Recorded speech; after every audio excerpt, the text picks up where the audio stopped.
Bonjour, nous sommes avec le projet tutoré le 4L Trophy et nous allons donc interviewer ces deux personnes qui en font partie.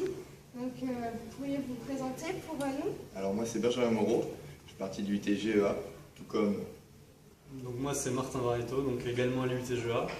Et donc on fait partie de l'association 4L Human Students, dont je suis le président et Benjamin est le vice-président. Et donc on participe tous les deux au 4L Trophy en février 2015.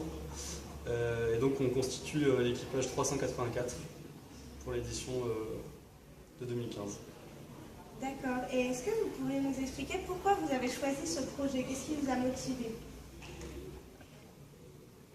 Alors ce qui nous a motivé déjà dans ce projet, c'était un projet événementiel.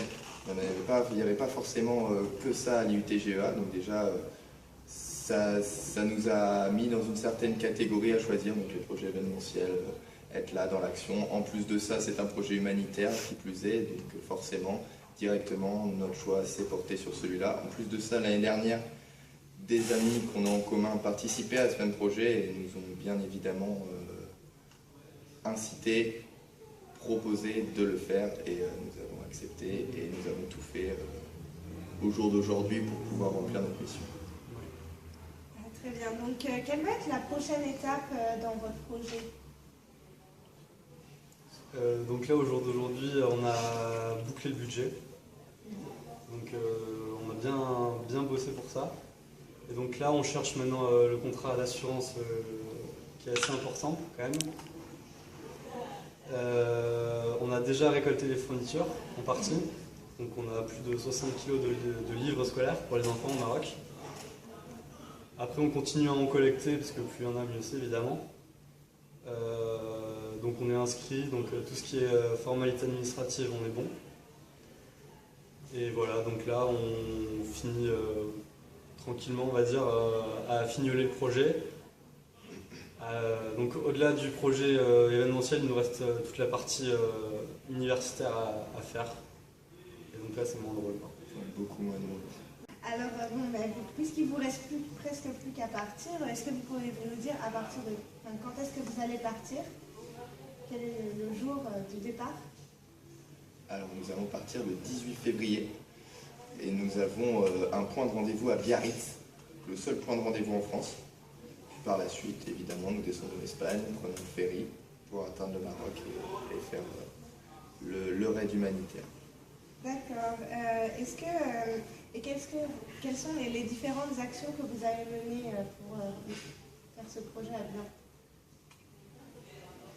Alors elles ont été nombreuses et variées. Tout d'abord, on a commencé par organiser des soirées caritatives, donc, où on a invité les étudiants GEA à payer une prévente entre 4 et 5 euros, ce qui nous permet de mettre de l'argent de côté pour le projet.